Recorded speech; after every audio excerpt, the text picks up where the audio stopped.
It's Monday, July 25th, 2022. My name is Ashton Ellett.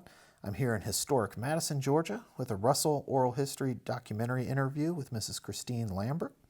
Mrs. Lambert is a graduate of Georgia State University, or as it was known at the time, the Atlanta Division of the University of Georgia, so go Dogs.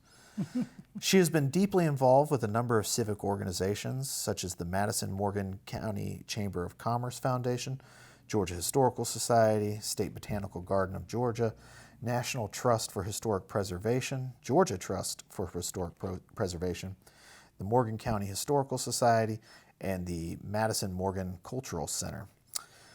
She was also married to the late E. Roy Lambert from 1954 until his passing in 2008.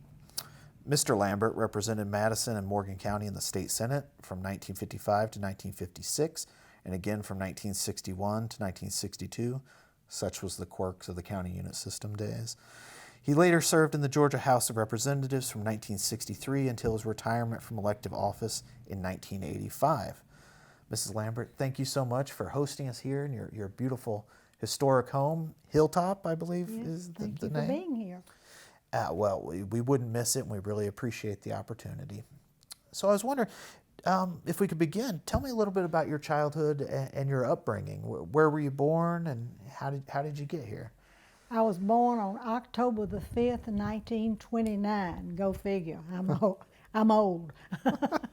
On the family farm in Haywood County, Brownsville, Tennessee, where I lived until my father was farming, and he ultimately had to stop farming during that period of time. And he started work as a local game warden, and eventually that evolved into a higher job, and he ended up with the Department of Interior. But that caused us to leave Haywood County, and we ended up in Atlanta, Georgia, by way of Jackson, Mississippi, because of his job.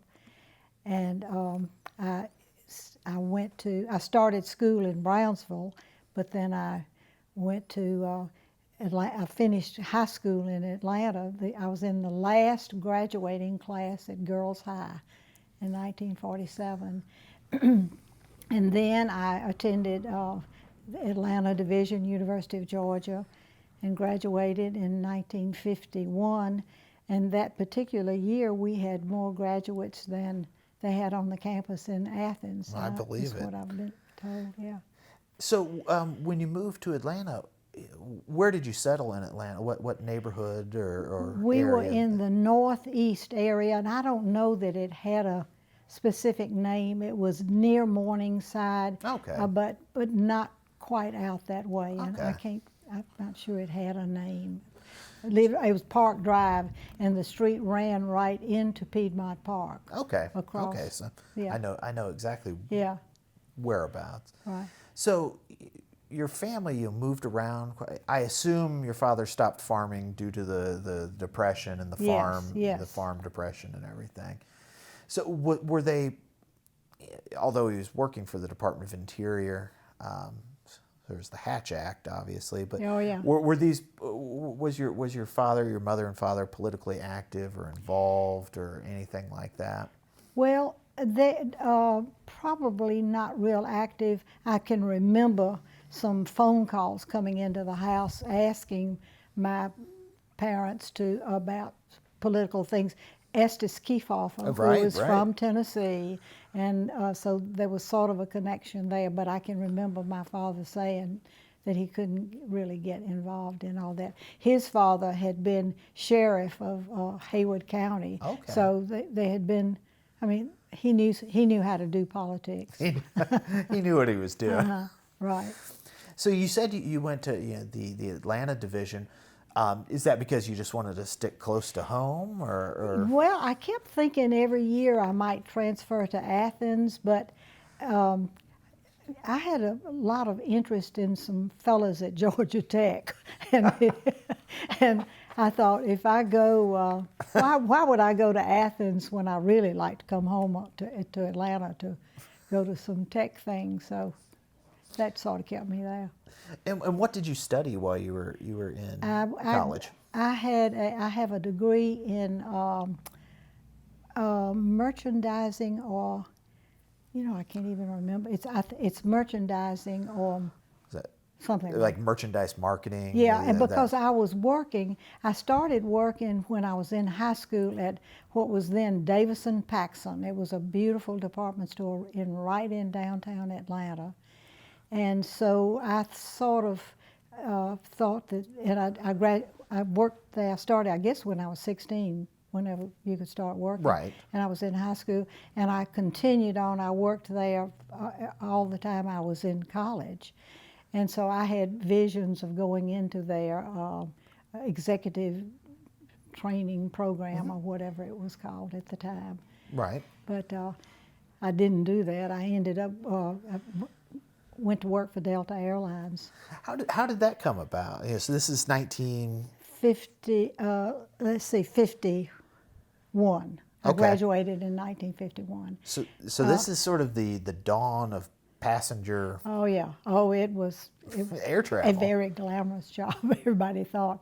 But my sister had been a flight they called them stewardesses Sure. then, with Eastern.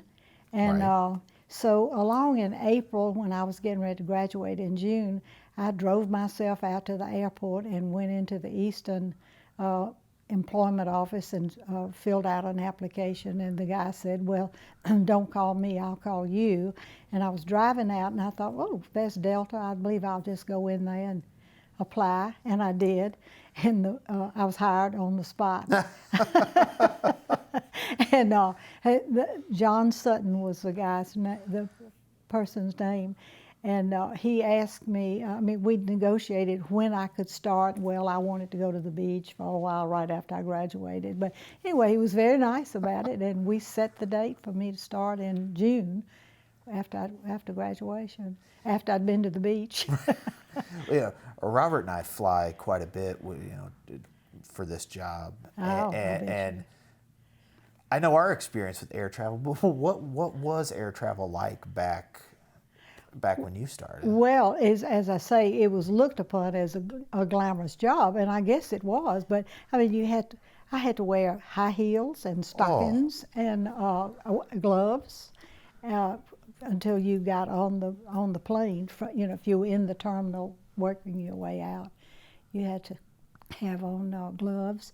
And Delta did not serve alcohol at that time, so the flights, and I guess you could smoke on there, but there was no alcohol. So it was different from what it is now, for sure. I'm glad we've switched those two around. So, did you have a specific route, or I guess this was during the regulation of air travel, so Delta had specific routes? You had to. I was in it. I was based in Atlanta. I trained in Atlanta, and I was based in Atlanta.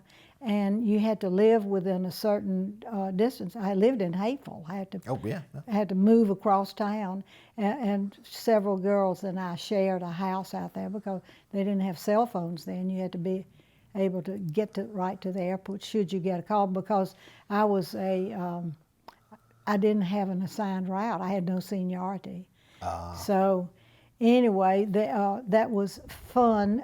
But then about that time, Delta merged with Chicago and Southern, which was based, its home base was Memphis.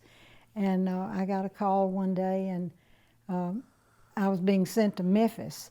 And they flew Constellations and rather than the DC 4s or 6s or whatever. The Constellation's a Lockheed.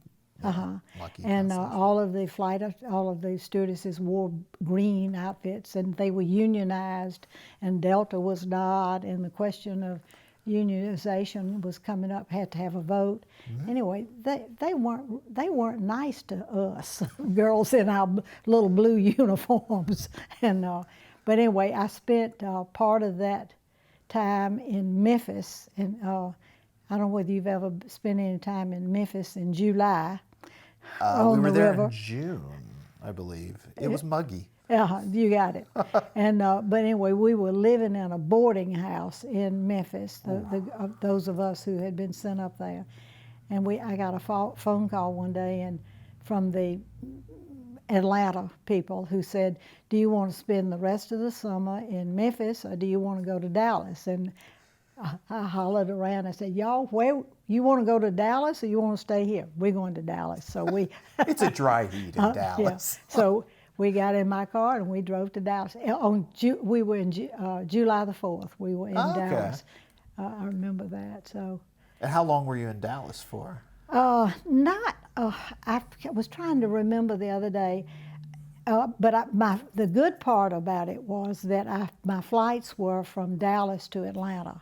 Oh, that's an easy flight. Yeah, that was good. And I would just land there. We'd leave at 9 in the morning and get to Atlanta, spend 2 or 3 hours there, and turn around and go back. Okay. And but they're talking about the weather now out there, how hot it is.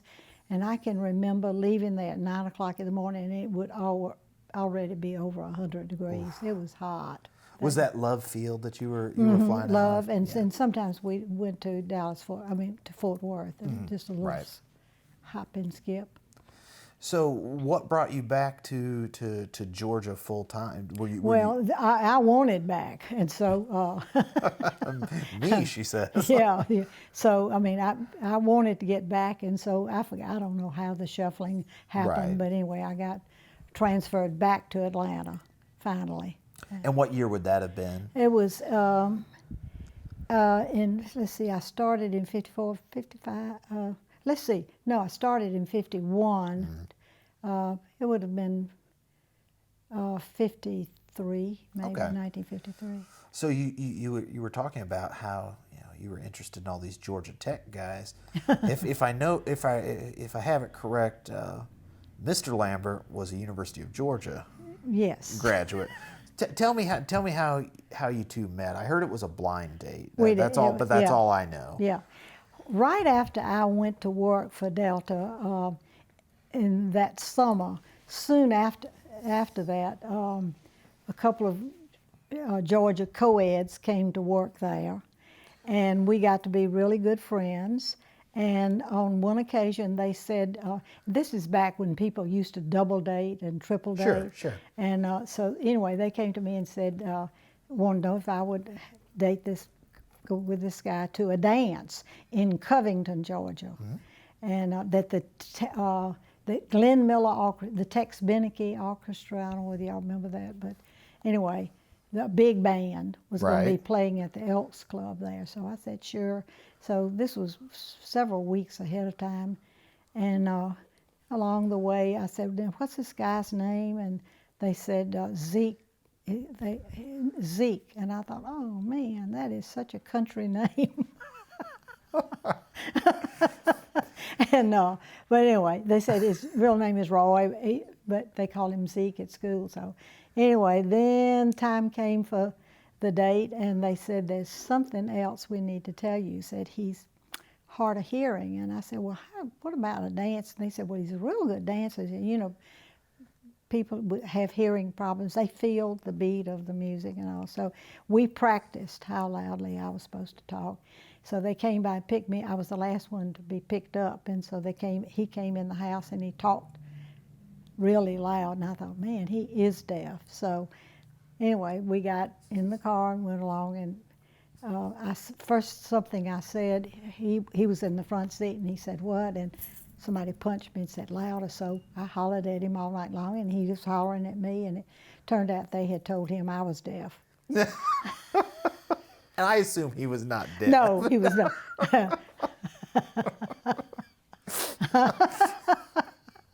Oh, me. You need better friends. Although I guess it worked out. Well, finally it did, yeah. Oh, goodness. So you were married in 1954. 1954. Were you married in Atlanta or here in Madison? We married at the First United Methodist Church in Atlanta, which is right downtown. Yeah. And Pierce Harris was the minister there, and then we had our reception at the Georgian Terrace on a Sunday afternoon. And that was planned sort of because I wanted it to be convenient for Roy's family and friends from here to come to attend the wedding. And so that was sort of the reason for that hour on a Sunday. Yeah.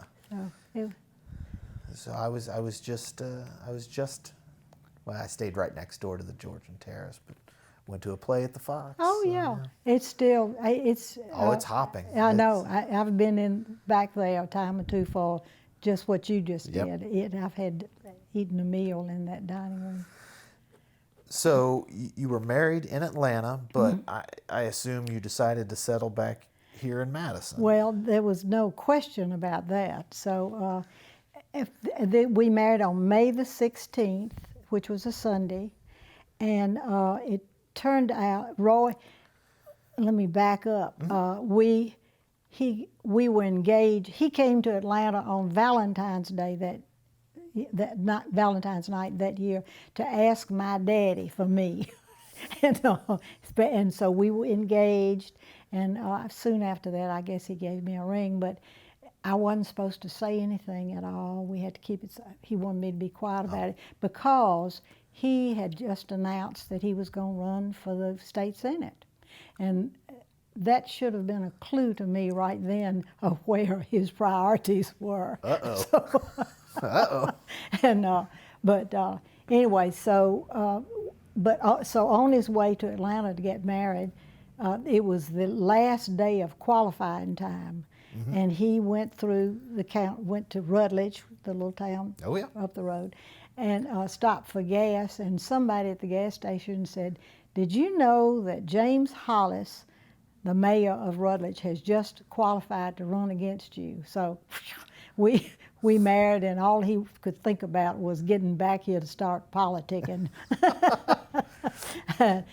But we took a nice, courtesy of Delta Airlines, trip to Jamaica for our honeymoon. Nice. Came back and hit the road politicking that summer. I bet. So I learned a lot real quickly about this county because, I mean, we knocked on doors. So you were a full-fledged member of the campaign staff. Oh yeah, I didn't know it, but I was. But we knocked on doors and put pencils, in people's mailboxes if they weren't home, and a brochure. Sure. So that was the first summer, and he was elected. Right.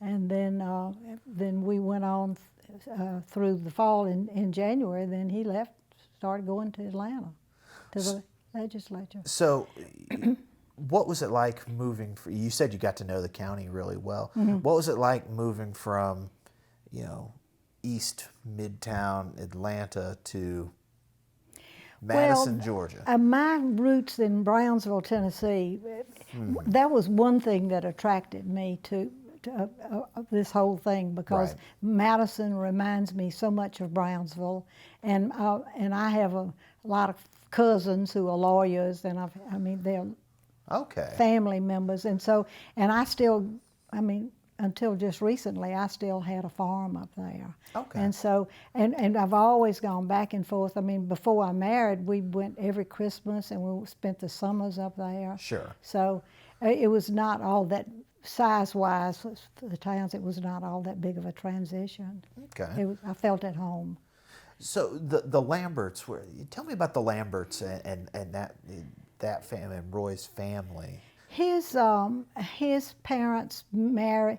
His father graduated from the University of Georgia Law School in, I think, 1905, somewhere along in there, and he was from Clarksville, Havisham County, and he came here and opened a law practice, and and Roy's mother was here, and I think she may have been postmaster, but maybe that was after his father died. But anyway, she was here, and they met, and they married in 1922. Okay. And that's about the time they bought this house. So Roy's mother was a post office Republican. Yes. Oh, that's right. She probably got that job. She was appointed. Very much. Yeah, yes. Right. That was. Those were the rural mail carriers. That was plum. Oh yeah. civil service patronage jobs is what they were called. But And that summer, Marvin Griffin was elected governor, same time Roy was elected to the Senate. Right, the 54 election. And speaking of politicians and mail carriers, we had a rural mail carrier here, Mr. Park. It was Park's Mill. Anyway, the roads were bumpy and unpaved and all that. And Roy did, I guess, something early on to get some paving done down there after he'd gone to the legislature. And so they came down, Marvin Griffin came down here to dedicate that road. And that must have been like the next summer or two. But I remember going down there, and they had a wagon with hay bales on it, and everybody sat around, and the high school band played, and it was a big deal. Oh, yeah. And Marvin Griffin spoke, and he said, people ask me, why are you paving all those roads down there? Everybody's moving to Atlanta. And he said, yes, they are coming to Atlanta, but they're coming on a paved road, and whoa! Well, I mean, that was, I mean... Everybody stood up. I mean, apart from corruption, I mean, Marvin Griffin's administration was known for the rural roads administration, paving those roads. Yeah. Like so many governors before him, he was going to get Georgia out of the mud. That was. So it's good to know that your husband was part of getting some paved roads. Or... Never mind, it's probably been covered up by Lake Oconee now, but well, it worked for a while. That's right. That's right.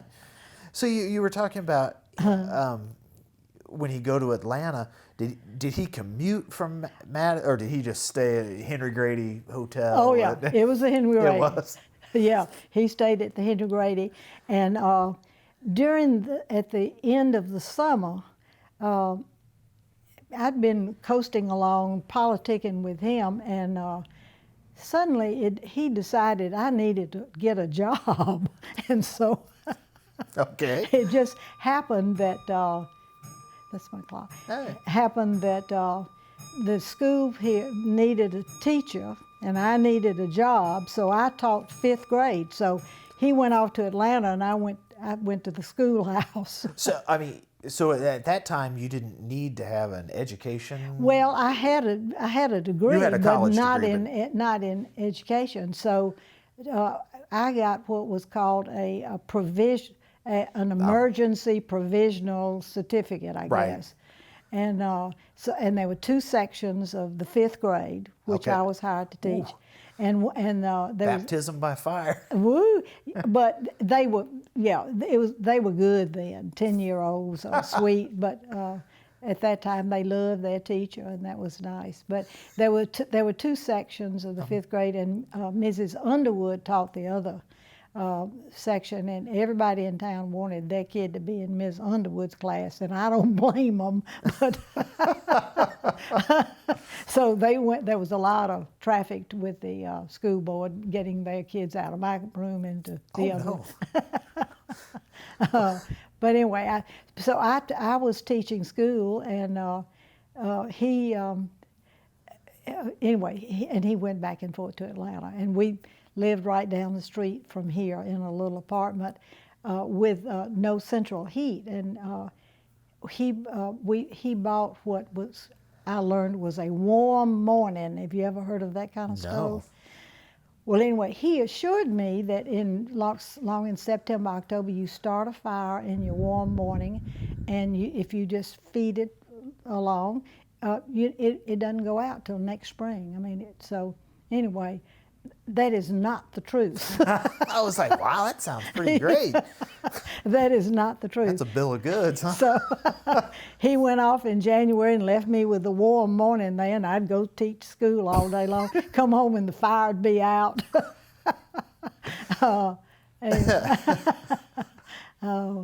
So how long did you teach? I just taught 2 years. You just taught 2 years. I taught the last 2 years that building was serving as a school building. After that, it was closed, and they went out here and built another. That was during the flat top school building. Oh there. yeah, I went to a flat top school. Yeah, so they built a new school. And Built in like 1957 is what my that's school. right. Yeah, 1956. That was the last year. Now is the original school building still Oh yeah, here? it's down. It is the Madison Morgan Cultural Center. Well, And- isn't life funny that way? And you've been very influential or integral to that process. I have, and I still am. Anyway, it stayed dormant for a while. The building did, Sure. until some far-sighted men bought it and saved it from being an industry or torn down. Mm-hmm. So while Roy was in, or Zeke was in, Everybody called him Roy by then. By then, except the Georgia people. yeah, he left his country name Yeah. behind. So, did you follow sort of the issues and priorities of the day while he was in Atlanta, or? Probably not as much as I would now. Right. I'd hear about some things, and Sure. some of the controversial things, of course, I'd read about or hear about. But I just wasn't as tuned into it then as I am now. Sure. So when he retired from politics, I believe it's because he took the chairman of one of the banks here in Bank town. of Madison, became president. What did you feel about him closing that chapter in his life, and were you 100% behind that? Well, we had made such good friends. With legislators and the lobbyists and the people around the Capitol. I knew I was going to miss them. But he said, I think he was quoted in the paper saying he was quitting to spend more time with his family. And I said, "You're too late. They're gone." Oh. Well, who were some of those friends? Who were some of those folks that you were close to from his political days? Some of the legislators like Bill Lee, and I'd have to go back and think. And then Pete Peterson was a lobbyist that we had a lot of fun with them. Right. But by they had left the Henry Grady Hotel. Sure. I think they'd blown it up. And yeah, I believe it was so. gone. And so he lived on Cortlandt Street in what was then the Marriott. I don't know if it's still called the Marriott. And Tom Buck and Pete Peterson and John Booth, and those were. I'd have to go back and think about it. But anyway, they had a sort of a suite at the end of a corridor down there. They stayed around. All of them stayed with adjoining rooms, and they would have the best time there. And I'd go up there. By that time, my children had gotten up big enough that I could leave here. Right. And so I would go, and when I'd get off the elevator, I'd holler, "Yoo-hoo, I'm back!" And I'd hear them. give them some notice. Yeah. It's like when I visited my wife when she was in her sorority house. You always had to yell that there was a man on the wall, on the man hall. on the floor. Oh, okay. And it's just You hear 'em? doors slamming. Yeah.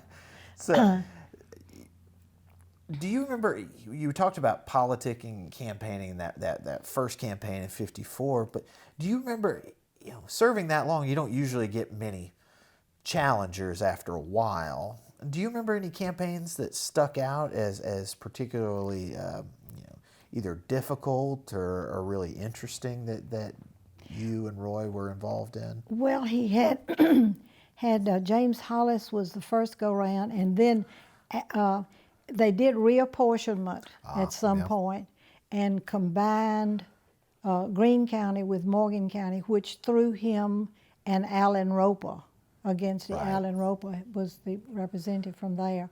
So they ran against each other more than once. And then after that, then I think I give Alan Roper credit for putting somebody else in from Greene County down there. And so Roy had opposition any number of times. I've forgotten now how many, but But anyway, and there were some squeakers. I mean, and they reapportioned again at some point and took in Hancock County. Right. And so anyway, it was interesting politic. And here again, I learned a lot about Greene County and Hancock County because we were still knocking on doors and putting brochures there. Right. But we had he had a little portion of Jasper County at some point. Okay. And we left here early one morning to go put pencils of brochures in the door, and so I remember he had a map and put it out on the hood of the car, and I was supposed to do down this street, and he was going to do whatever, and we'd meet back for lunch. And so I did what I was told to do, and we met back for lunch, and it turned out he'd given me the wrong side of the street. So, oh well. All's well that ends well. That's right. Now, this home we're in, Hilltop, this was Roy's family's house. Yes. His parents married, I think I said in 1922, I think. Right. And they bought it soon, I guess, soon after that, and moved in. And Roy had an older sister, Mary Ann, who was like 20 months older than he, and then Roy. And Roy was born upstairs here in this house and lived here, and except for the time he and I were around the corner. Right. Now, is this one of those, like many houses here in Madison, is one of those hyphenated name houses where it's got every name of the... No, it's just Hilltop. Oh, how did he get that name? It's at I'm the top looking of the around. hill. I suppose, I guess, is at the top of the hill? Yeah, when you go out of here, take note. The hill was probably more substantial when you had to walk it or take the mule up. It's definitely, it's high. Okay. The water flows away from it. Okay. So. Now, this home has been sort of a whistle stop for campaigns through Georgia over time. How did that come about? Was it because of Roy or because... Well, he was friends with a lot of the candidates. In fact, George Busby was not governor. He was, but he and Roy had been in school together, and he was... They were very close. Yeah. They had worked. Yeah. And Carl Sanders, a whole bunch of them, they were all friends from early on.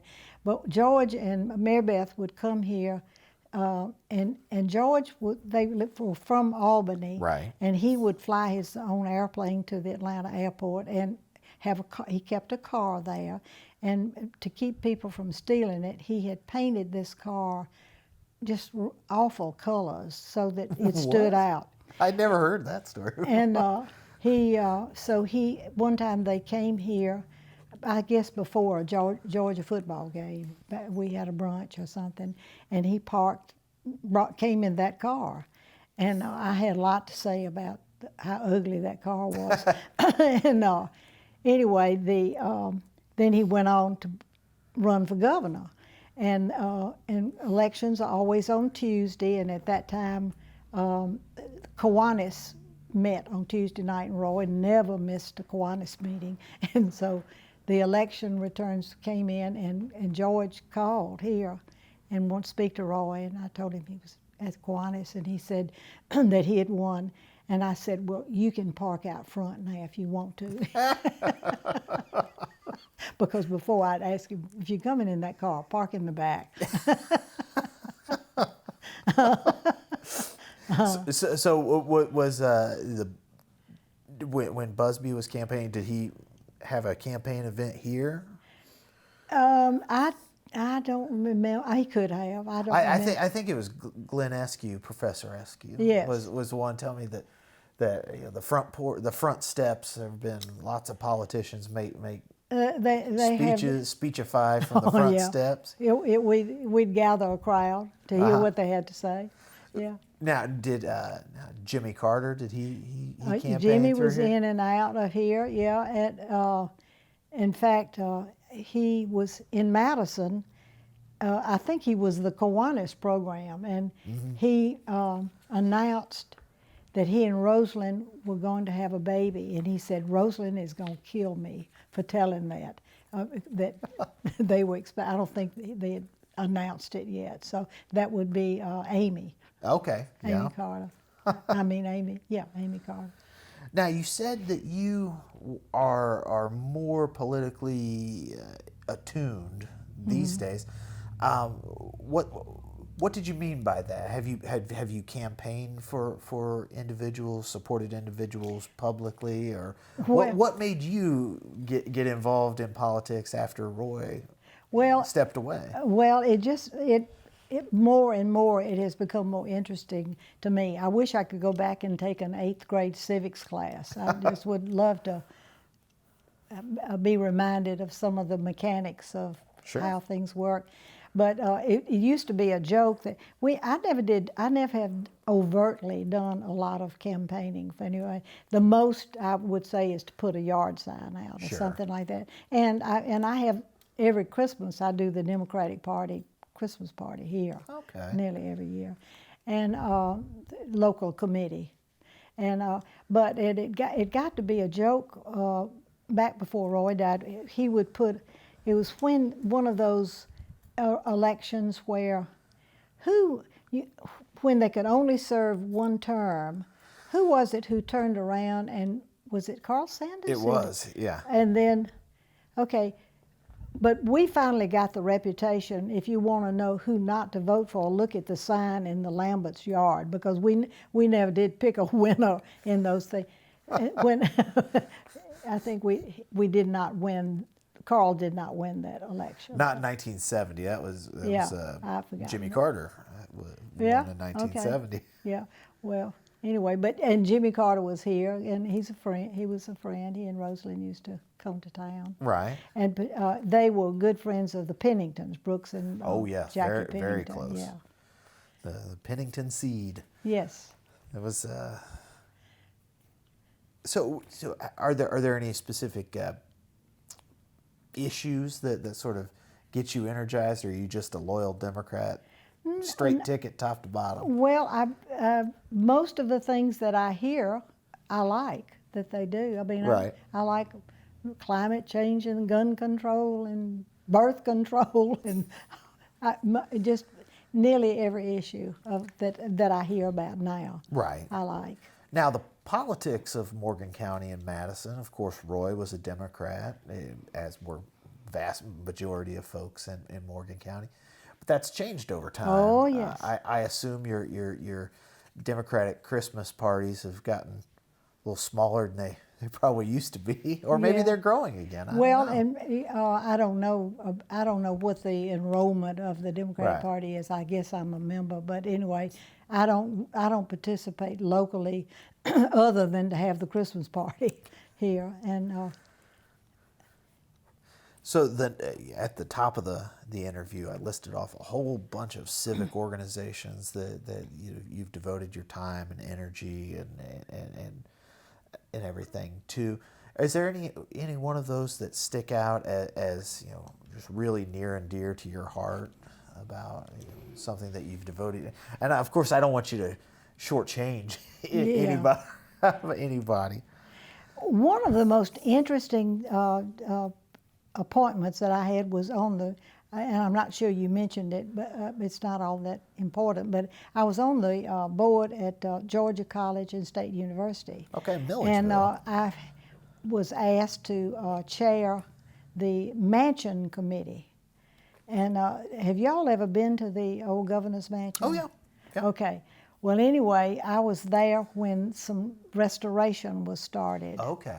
And we, the committee, decided we had a good executive director, a young woman we hired, and we decided to take the mansion back to like it was when the governors lived there. But meanwhile, I think back in the 1960s, it had been done by some people who had wonderful taste, and it had beautiful furniture in it and beautiful accessories and all, but totally not what would have been. Historical. Yeah. So, But anyway, so we started working on that, and Roy Barnes was governor at the Right. time, and we had an historian and an architect who thought that the governor's mansion should be the Mount Vernon of the South, and he thought it needed to be taken away from the Board of Regents. Bad decision. And so, made into a separate entity where it could have its friends and would be looked after and not be part of a college campus which would never get funded for anything. And so anyway, that was a very interesting appointment. The next time my term came up, I was not invited back. So, but the restoration had started and it's been done, and I've had the opportunity to make some contributions there. We had a sofa that was in this house that we were not using, and Roy's sister took it for a while, and then after she passed away, anyway, it was a perfect sofa for down there. So anyway, it's back like it was when the governors lived there. It is, if you haven't been, it's a fascinating build. Unfortunately, the last time I was there was for a funeral when Powell Moore passed away, but that's where the sort of after service. Well, I'm real proud of what has been done there. So that's one of the most, and then of course the Madison Morgan Cultural Center. I think. What sort of events go on there? Well, it's an 1895 school building, right. And it has a 400-seat capacity auditorium that has perfect acoustics. I mean, that's been pronounced by people who know. Really? Perfect acoustics. And so we have the Atlanta Symphony comes every Christmas and does a Christmas concert there. And then through the years we've had a lot of different things. Who's the fella who beep boop boop boop he came from Athens. Anyway, he came here when he was just getting started, but now he's made it big time. So I can't. What's he play? I don't know. You'll have to go. But he had his whole musical back. And we went, and I thought this is the craziest music. But I learned later that's in. It's very hot. Well, if it's popular, then I'm probably the last person you want to ask. But it has, as I say, it has that the auditorium theater with 400 seats, and so early on we used to do a summer series of. We'd do like Tennessee Williams, and we'd have Thursday and Friday and Saturday and different ones of his plays. So that was, we went through a period of those kinds of things. We have chamber music. And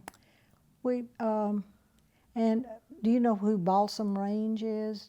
Okay, well, anyway, that's something, I don't know them either, but it's coming, I hear. Okay. So I heard it announced at a meeting the other day. So. Okay. Well, I like the Christmas musical. Sounds like a winner. Well, it's wonderful. Yeah. I'll have to look in, find somebody down here who knows somebody. No, what you need to do is join the Cultural Center, and then you will get all of making the pitch. You join the Cultural Center, and then you're on the mailing list, and you'll know everything. Well, there you go. So coming into Madison, it's just road construction. Yeah. That way, you mentioned Rutledge. Yeah. With Rivian coming to town. What do you think Madison and Morgan County is going to be like in 10, 20 years? It's going to be different. Yeah? It's going to be different. Yeah. That's the downside of Rivian coming, other than the fact that they're going to pave all those acres and acres of farmland. Right. So do you think Madison's going to be able to retain its small town charm that it's been notable for? We have pretty good, what I would say, good leadership here. We have some stop gaps, I think, that can control some things like Well, the Historic Preservation Commission looks after some things. We have a corridor commission. Some things that people can't just come in here and wreak havoc. They have to, but that's the city of Madison. Right. And I'm not all that familiar with zoning, county zoning, so I'm Right. not sure. But what I read in the paper, they are trying to toe the line, but it may be out of their hands at this point. I have a friend who, well, he actually, after he retired from his job, I believe it was with Pratt and Whitney, moved down here, and he and his wife purchased the Joshua Hill house. The people who are there now? Well, he and his wife, I believe, still have it. What's his name? Huggins. Yeah. Okay. And I remember They have sold it. Okay, so it is They've sold. sold it to a really nice couple, but they are staying in town. Okay. I mean, they're redoing a house around the corner from here. Well, that sounds like them. Linda, They just gotta Huggins, yeah. gotta be doing something. But I remember coming down while they were doing, and just what you were talking about, the historic preservation, historical society, of like how strict it was on if you were refurbishing the home, and how even the concrete and the masonry had to be period, and it had to be cut by hand, and it was a real thing. Right. And It's strong, and I think it has saved us from some real disasters. It took a disaster to make that happen. We lost. What happened? Well, we lost a couple of houses right here on North Main Street for filling stations back when we used to have fillings toward town. And one day somebody looked up and said, in fact, I think it was a Hardee's that came in, and it was going to be the antebellum Hardee's. No, and my they goodness. built it right down here and took down some houses and took down some trees. And anyway, some locals got together and said, got to stop this. So that's when all of the Athens, a similar thing happened in right. Athens, where right there on Prince Avenue. millage. And millage, Yeah.